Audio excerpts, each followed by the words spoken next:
We've got the generators in places, both north and south. We've got generators on Charleston, the Rubies. Here at Ready, we had the program stood up and has been there for 10 years. At Ready, we had the program stood up and has been there for 10 years.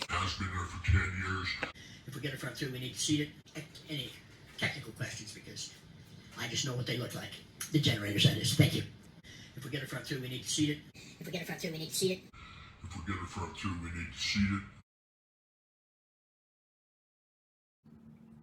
Okay, folks, so I want to share some more of this information from these weather modification activity reports that have been filed with NOAA. And this is just a handful of them that I printed out here. There's literally thousands of them on that website, and you can go and check it out for yourself. And also, you know, don't forget, I'm going to keep reminding y'all too, that gag order, that illegal gag order on Weather Service employees. You know, people need to know how could they possibly get away with some of these operations that they're getting away with. And it's very easy when you put a muzzle and a gag on the very people that are eyewitnesses to it, right? That way, you know, people like Kyle Nolan can go around calling other people that are seeing it for what it is and seeing it going on, you know, retards, right? Yeah. Anyway, some of these reports go into a little bit more detail than what I'm going to really share as far as some of the operations that are going on. But if you look at the location of how these generators are situated around our country, there's a whole lot of them around in California. And there's a whole lot of them around through Utah and through Colorado.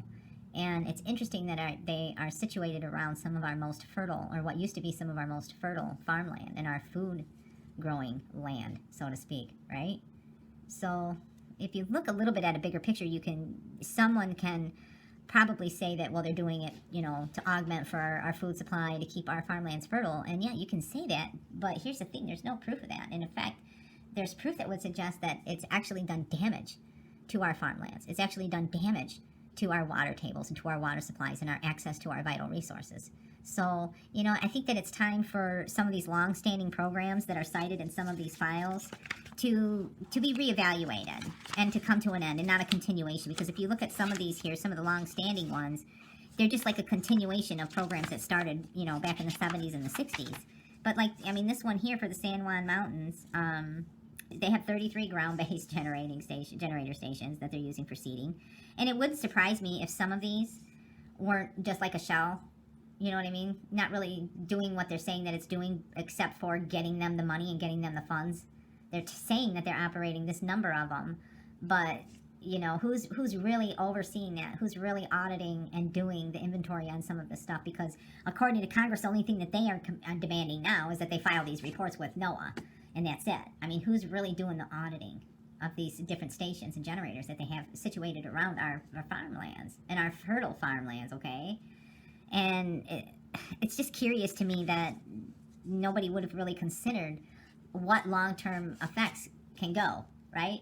At least that's the impression that they give people, that this is some kind of a new science.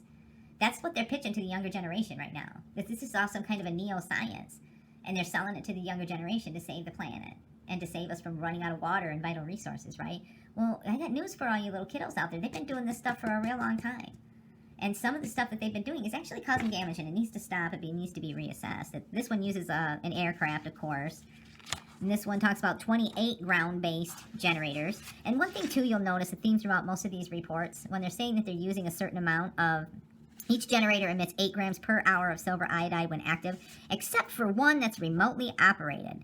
There's always one that is remotely operated that is operating at a higher emission rate. There's always one in these publications. You'll see that theme. I'll point it out to you. This one here has 32 ground-based, as well as aircraft seeding plan for Idaho side of the program. This one has 6 ground-based, and again, they're all emitting 8 grams per hour of silver iodide when active, except for one that's automated, which will have a somewhat higher output rate. And these are recent ones. This is from 2023. This was a modification activity that was set to end in April of 2023.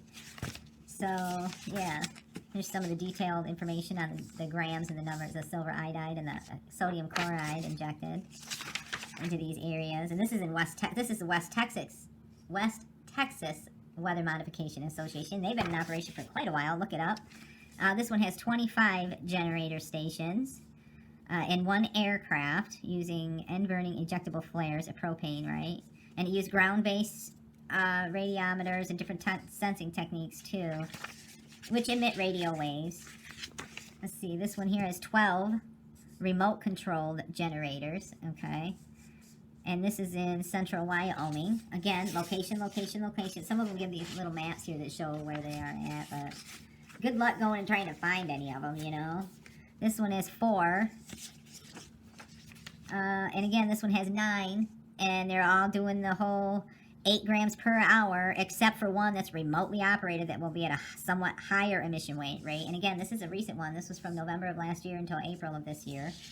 And that was in Salt Lake County, Wasatch Range. Yeah, they show a map here. So, I mean, they give certain details and certain information, but there's some of these older publications, you know, before it was required in 2018 to file these reports.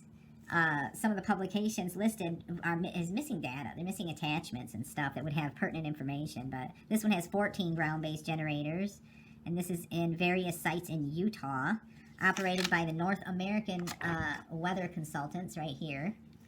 So go tell people like Kyle and them, go tell some of these weather consultant agencies that are raking in billions of dollars that what they're doing is just a conspiratard theory, right? Theory. Well, that's a good word for people like Kyle, right? Conspiratard theory. Yeah. This one is using airborne, using pyrotechnic flares. Aircraft will dispense silver iodide seeding. And that's over East Central California, USA. Cali's been doing this stuff for a very long time. That's why California has issues with mudslides and people's houses breaking apart and rolling down and sliding down the valleys and the hills, right? Oh, this was one here. This is in Idaho. This one has 33 units. 32 of them will do the regular, silver iodide. But there's going to be one generator that's going to liquid propane, a test generator that will vary dispersal rates for testing purposes. So openly doing a weather modification experiment using propane of some kind here, along with 2 aircrafts that are equipped with the ejectable flares, and different types of radiometers and sensors and everything like that too, which emit radio waves as well. So, I mean, don't tell me that this is not having an influence on all areas of the country by now, with them doing it as long as they have. And again, this was another one of the activities that recently expired, according to this report anyway. I'm sure that they renewed it. But there's another one. This one has 70 ground-based nuclei generators, okay? And this is, again, from the North American Weather Consultants, right there. Utah, various sites in Utah, and it says, look at the map, you can see, it's all along that whole range right there that they're influencing, and it was, again, a recent one from November of last year to April of this year, 70 of them. Yeah, and each one is worth a certain amount of money to this North American Weather Consultants. Now, are they really truly operating all 70 the way that they say they are? Or are they maybe just doing half, but they're getting paid for 70, right? I mean, you see how this can be open for exploitation and fraud on that shell level, right? Yeah, this is one of them here from Fresno, California. This was from 2000, okay? So to anybody that doesn't believe that this has been ongoing and going on for a very long time, this is just more further proof. This is one of the reports. And if you look at this, in this file that you get direct from NOAA, they have their little attachment right here where they talk about attachment A, B, and C. But there's no attachment 2 that goes into details about the D and the E, which is listed on this here, on the type of the description of weather modification apparatus, modification agent, and their dispersal rates techniques. You notice they have A, B, and C in their little attachment, but this attachment that would include the rate of dispersal, the ground, cloud-based, and in-cloud seeding information, and the NWS climatological data and USGS hydrological data sheet is not included in this report, not in any of them from back in 2000. So somewhere in the files of NOAA, they withheld the additional information that this particular Atmospherics Incorporated put forward and did not allow the public to see all of the information. So NOAA is in control, and it's at their discretion on what is allowed to be shared. So I'm really surprised that they're even allowing any of this type of information to be shared. And again, this was another one from Los Angeles, California, concerning the Eastern Sierra, which again would have a direct impact on Nevada and southern Nevada and the valley here, if they've been actively seeding it for that long. Yeah, this one has 15 ground-based generators, each generator with 8 grams per hour, except for the one that's remotely operated, which will emit about 24 grams per hour of silver iodide. There's always that one, and again, we're dealing with the North American Weather Consultants. Go tell them that what they're doing in their entire career and all the millions of dollars that they are getting from the federal government is just a conspiracy theory. Please, go ahead, I dare you. tile. This one uses twin-engine turboprop aircraft. And this is over north central Colorado. Again, influencing our fertile farmlands and any of the property that's available for residential use and civilian use in the middle of the country. So don't tell me they aren't using some of these operations to creating situations that make areas uninhabitable so that forced migration attempts aren't successful.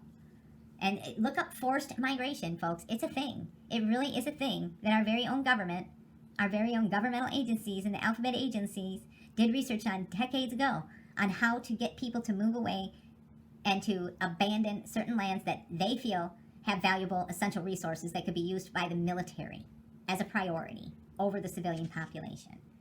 Anyway, this one has 27 ground base, eastern central Colorado. And again, a more recent one from November of last year to April of this year.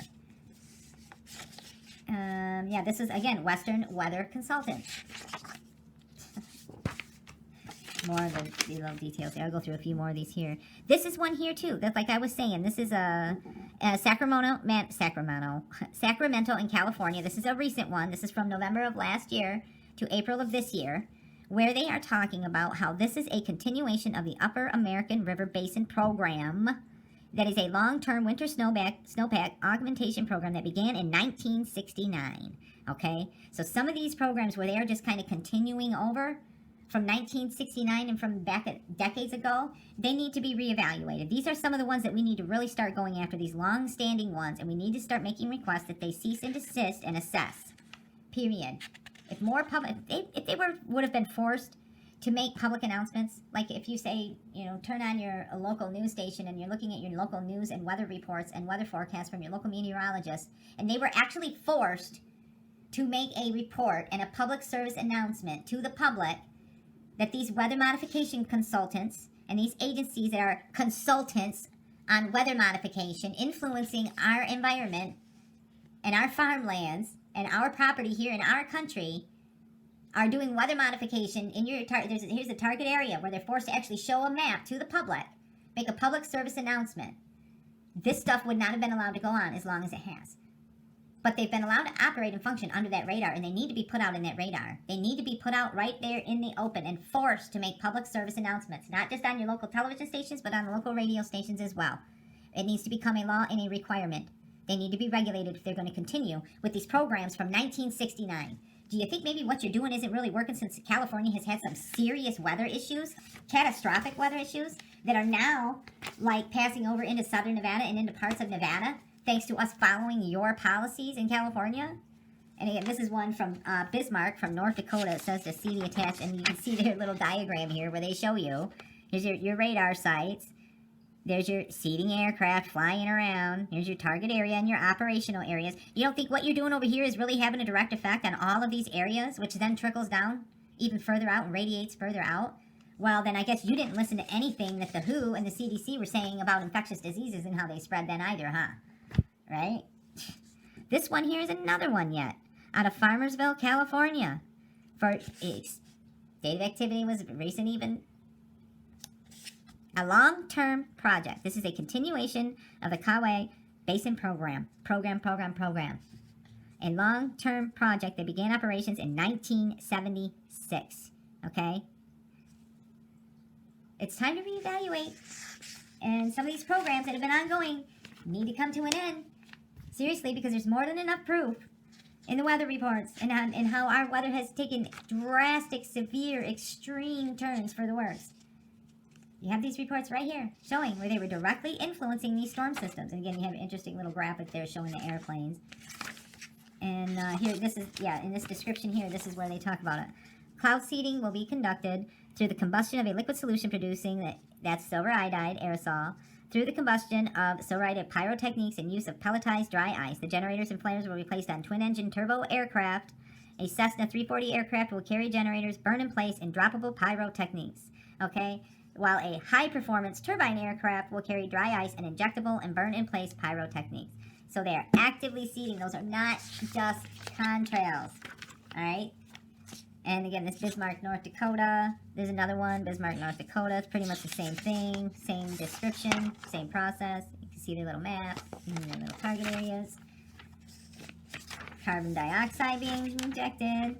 Another one in Bismarck, North Dakota, same thing, from Weather Modification LLC, dating back to 2018. So they've been doing this for quite a while, huh? This Weather Modification LLC has been injecting a lot of silver iodide. Anyway, this one here has 10 remote-controlled nuclear generators, and this is in Wyoming under Weather Modification LLC, okay, dating back to 2019.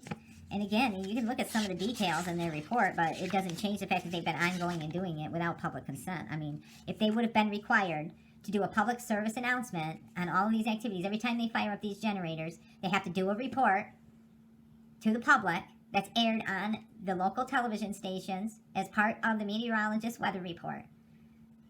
They need to come out in the open with it. If it's so great and it's so awesome and it's for our own good, then you shouldn't have any problem bragging and boasting and talking about it in the public theater. Right? If it's so great for us and for our environment and it's going to save us and protect our natural resources and provide us with the vital resources that we need, you would think they would be proud of that and they wouldn't have any problem doing public service announcements. In fact, some of them, why don't you go and do some broadcasts from where your generating stations are? Why don't you broadcast something like that on the public television stations and on your local news stations and talk about it on your local radio stations instead of just saving that for your fluffed up pieces that you put out there on like History Channel and the Learning Channel and the Discovery Channel where you glorify it and you make it seem like this awesome and great thing that's going to save the fucking planet. Why don't you face your opposition on this? Oh, that's right, because you wouldn't get your $1.2 million Desert Research Institute if the people around here knew what you were doing. In particular, those people that are investing in solar power right now and those building their houses up on those hills. Do you really think that those people are aware that the Desert Research Institute wants to increase and add more cloud seeding generators around the outer skirts of our city and around our valley here? You don't think that that's going to directly impact the flow of precipitation, good or bad, in excess or with, with extreme drought, where you dry it up because you steal and you hijack all of those cloud systems? I'm just saying, there's a lot of information around here that people just generally don't know and that don't want to know, and that are generally already convinced that it's just a conspiracy theory. People like Kyle Nolan, who've gone through life completely ignoring what they see and what they can see with their own eyes and their environment around them. I mean, I guess he says he's an engineer, right? So he was probably pretty busy getting that degree so that he could get that paycheck. So he probably could give a shit less about truth or facts concerning weather modification. No, instead he can just go around saying that he's an engineer, so he's so much smarter than everybody else, and anybody that's pitching any of these theories, talking about weather modification and weather warfare operations, is just a retard, right? Yeah. Seriously. It's really sad how incredibly brainwashed the majority of the population are.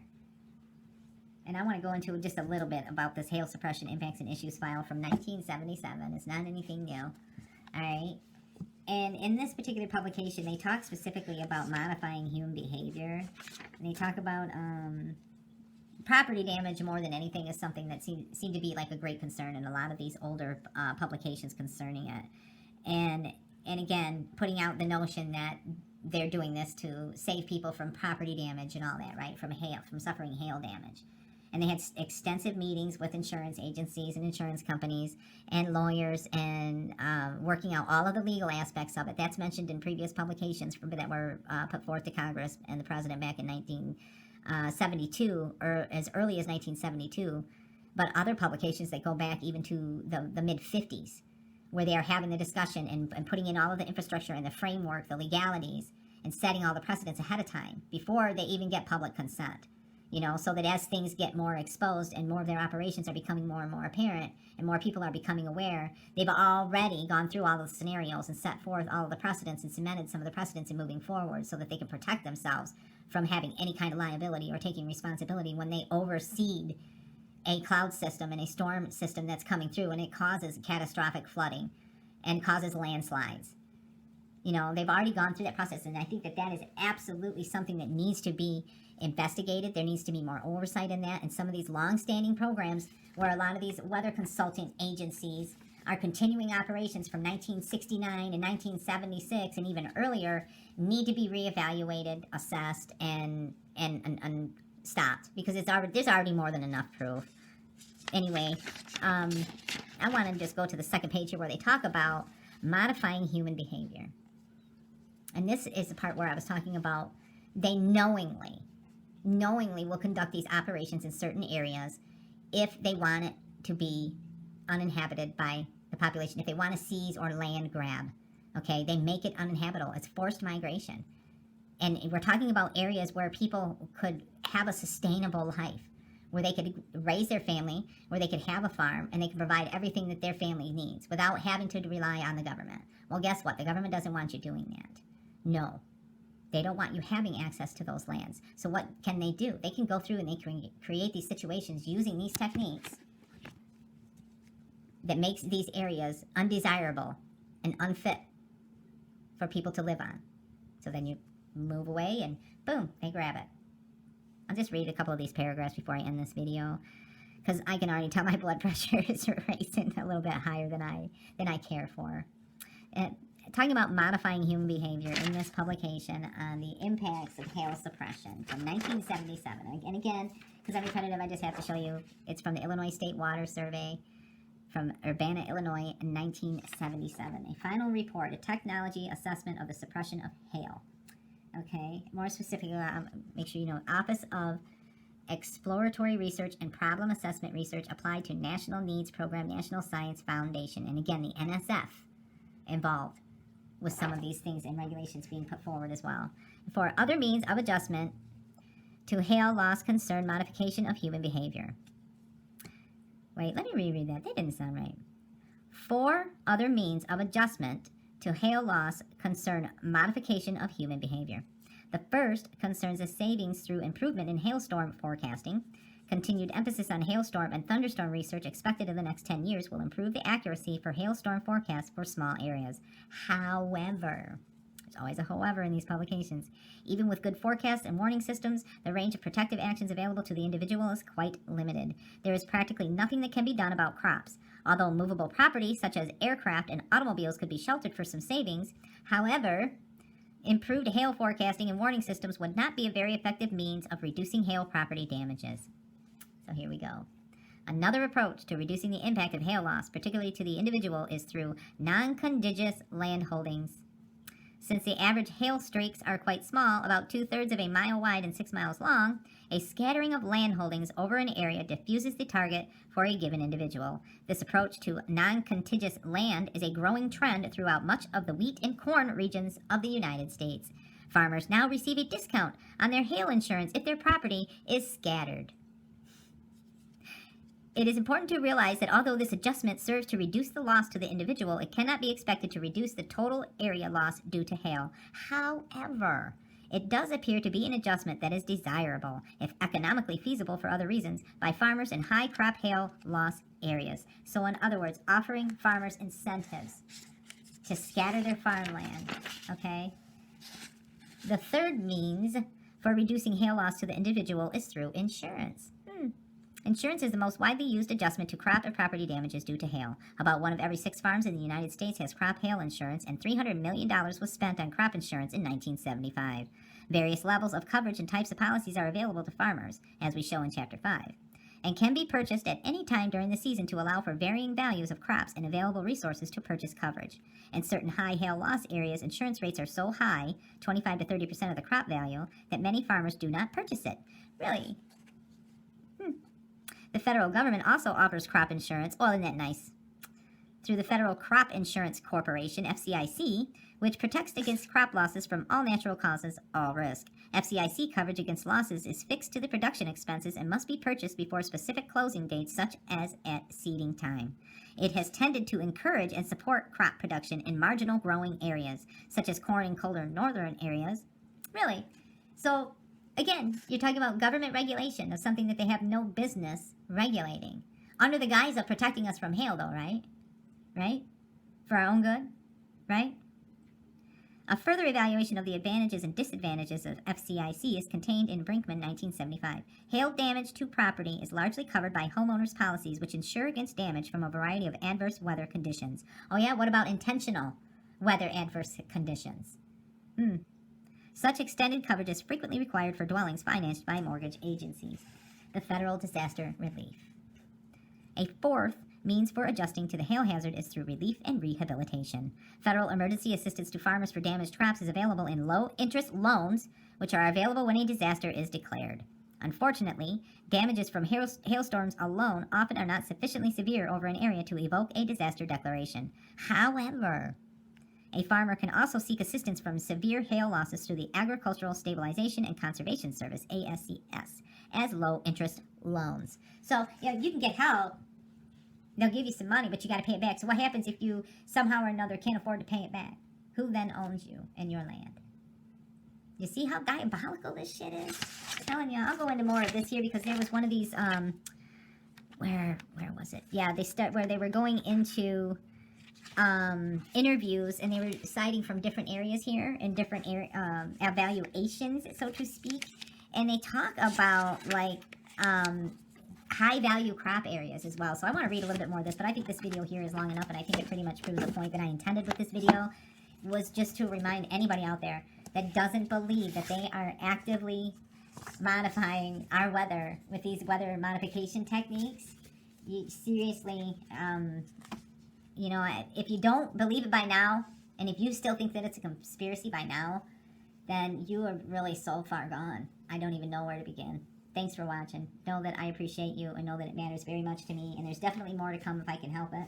And again, just another reminder, there's an illegal gag order on Weather Service employees, more specifically concerning weather modification operations, and that should concern every person. Every human being should be concerned that they have a gag order in place on these people in charge of this stuff. And I definitely want to still do another video concerning some of this information coming from the CDC and immunizations, because I'm attempting to establish some kind of a correlation with the gain-of-function research as well that is directly related to that recommendation schedule coming from our public health officials, this so-called recommended child and adolescent immunization schedule. So there's definitely more to come on that too if I can help it. Thanks for watching. Know that I appreciate it. Please stay safe and mindful.